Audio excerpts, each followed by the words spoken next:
லைவ்ல இப்போ ஒரு பரோட்டா சண்டை நடந்துச்சு. என்ன அப்படின்னா, நேத்து நைட் அவங்களுக்கு பரோட்டா, ஃப்ரைட் ரைஸ் எல்லாம் வந்திருக்கும் போல இருக்கு. அத வந்து திவ்யாவும், ஆதிரையும் நான் இப்ப சாப்பிடலன்னு சொல்லியிருக்கிறாங்க. சொல்லி சாண்ட்ரா கிட்ட சொல்லி எடுத்து வைக்க சொல்லியிருந்திருக்காங்க. சாண்ட்ரா ஓகேன்னு சொல்லிட்டு இங்க வந்து எடுத்து வைக்காம அவங்க பாட்டு போயிட்டாங்க. இப்ப மார்னிங் வந்துட்டு எஃப்ஜேயும், கனியக்காவும் அவங்க 2 பேரும் என்னன்னா, ஒரு பரோட்டா சாப்பிட்டுருக்காங்க. மிச்சத்த நம்ம அப்புறமா எடுத்து சாப்பிடலாம்னு சொல்லியிருக்காங்க போல இருக்கு. ஸோ மார்னிங் வந்துட்டு எஃப்ஜே, ஆதிரை, திவ்யா எல்லாருமே வந்துட்டு அந்த பரோட்டாவை கேட்குறாங்க. யாருக்கிட்டனா அந்த கிச்சன் டீம் கிட்ட கேட்குறாங்க. அப்போ அவங்க சொல்கிறாங்க, இல்லை நேற்று முடிஞ்சது, நேற்று கணக்கு நேற்றோடு முடிஞ்சது, இன்றைக்கி வந்து மார்னிங் வந்து நம்ம அதை எல்லாருக்கும் காமனாக தான் ஷேர் பண்ண முடியும் அப்படின்னு சொல்லிட்டு சொல்கிறாங்க. அப்போ ஆதிரை பயங்கரமாக கோவப்பட்டு கத்துறாங்க. நேற்று வந்து நாங்கள் ஸ்பெசிஃபிக்காக சொல்லியிருக்கோம் சாண்ட்ரா கிட்ட, எங்களோட பரோட்டாவை எடுத்து வைங்க, நாங்கள் நாளைக்கு மார்னிங் சாப்பிடுவோன்னு. ஒன்று நீங்கள் கோவப்பட்டு சாப்பிடாம இருந்தால் அதுக்கு எப்படி கொடுக்க முடியும் அப்படின்னு கேட்குறாங்க.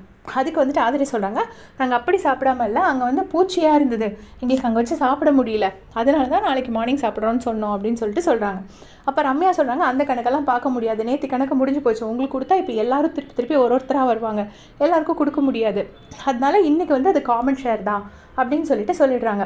அப்போ வந்துட்டு சுபிக்ஷா சொல்கிறாங்க, யாரும் வந்து கேட்க மாட்டாங்க, அவ்வளோ தூரம் மனசாட்சி இல்லாமல் இங்கே யாரும் கிடையாது, தனியாக பிளேட் வைக்கிறதுக்கு அங்கே இடமும் கிடையாது, தனித்தனியாக எடுத்தும் வைக்க முடியாது, அதனால தான் ஒரே பவுலில் இருக்குது, இப்போ அவங்களுக்கு கொடுத்தா என்னன்னு சொல்லிட்டு சுபிக்ஷா கேட்குறாங்க. அப்போ ரம்யா வந்து கூட்டிகிட்டு வந்து, ரம்யாவுக்கும் எஃப்ஜேக்கும் ஆல்ரெடி பயங்கர சண்டை போயிட்டுருக்கு. ஏன்னா எஃப்ஜே என்ன சொல்லிட்டு இருக்காருன்னா, ரம்யா சும்மா மயக்கம் போட்டு விள்றா, எப்போ பார்த்தாலும் முடியலன்னு சொல்கிறா, ஆனால் கேப்டன்சி டாஸ்க் விளையாடும் போது மட்டும் அவளுக்கு முடியாமல் இல்லை, அப்போ மட்டும் நல்லா எல்லா கேம் பிளேலாம் நல்லா பண்ணுறா அப்படின்னு சொல்லிட்டு எஃப்ஜே நேற்றுலேருந்தே மாறி மாறி ரம்யாவை பற்றி சொல்லிகிட்டே இருக்காரு. ஸோ ரம்யாவுக்கும் எஃப்ஜேக்கு ஒரு சின்ன பிரச்சனை போயிட்டே தான் இருக்குது. அப்போ ரம்யா நேராக போயிட்டு கனியக்கா கிட்டே கேட்குறாங்க. பக்கத்தில் பார்வதியும் உட்காந்துருக்காங்க. இந்த மாதிரி நேற்று உள்ள இதை மிச்சம் ஆகிடுச்சுன்னா இவ்வளோ நாளில் நம்ம நெக்ஸ்ட் டே என்ன பண்ணுவோம், காமன் ஷேரில் தானே எடுப்போம் அப்படின்னு சொல்லிட்டு ரம்யா கேட்குறாங்க. அப்போ கனியக்கா சொல்கிறாங்க, ஆமாம் அப்படி தான் எடுப்போன்னு. உடனே வந்து அப்போது எஃப்ஜே வந்துட்டு இல்லை வேணும் அப்படின்னு சொன்ன உடனே கனியக்கா சொல்கிறாங்க, அப்படின்னா நம்ம தனியாக தாண்டா எடுத்து வச்சுருக்கணும், நம்ம தனியாக எடுத்து வைக்கலைன்னா இன்றைக்கி மார்னிங் நம்ம கேட்க முடியாது அப்படின்னு சொல்லிட்டு கனியக்கா சொல்கிறாங்க.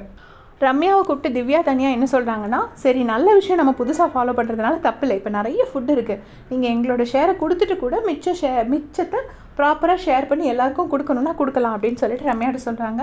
கடைசியாக ஒரு வழியாக எல்லோரும் சமாதானத்துக்கு வந்து அதை எல்லோரும் ஷேர் பண்ணி சாப்பிட்றாங்க. அதுக்கப்புறம் இந்த பக்கம் பார்த்தீங்கன்னா சாண்ட்ராவும் வியானாவும் பேசிகிட்டு இருக்காங்க.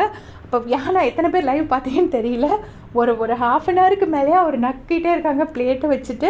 அந்த சவுண்டு ரொம்ப இரிட்டேட்டிங்காக இருக்குது ஸ்பீக்கர் வச்சு கேட்கும்போது. உங்களுக்கும் அப்படி இருந்துச்சுன்னா எனக்கு மறக்காமல் கமெண்ட் செக்ஷனில் சொல்லுங்கள்.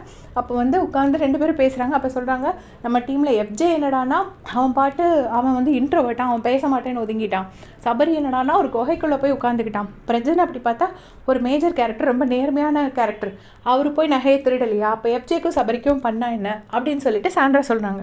அப்போ வியானா சொல்கிறாங்க, ஆமாம் பார்வதி கமரதன் டோட்டல் வேஸ்ட், அவங்க 2 பேரும் வைக்கிறது ஒன்று தான் வைக்காததும் ஒன்று தான், 2 பேரும் பேசிக்கிட்டே இருக்காங்கன்னொடனே சாண்ட்ரா சொல்கிறாங்க, ஆமாம் அவங்க 2 பேரும் கூட தனியாக விட்டு பிரயோஜனமே கிடையாது, அவங்க வந்து நகையை பார்க்கவே மாட்டாங்க, அவங்க 2 பேரும் லவ் பண்ணிகிட்டு இருக்காங்க, வேணும்னா கூட ஏதாவது ஒரு பர்சனை போட்டால் மட்டும்தான் அது முடியும் அப்படின்னு சொல்லிட்டு சாண்ட்ரா சொல்கிறாங்க.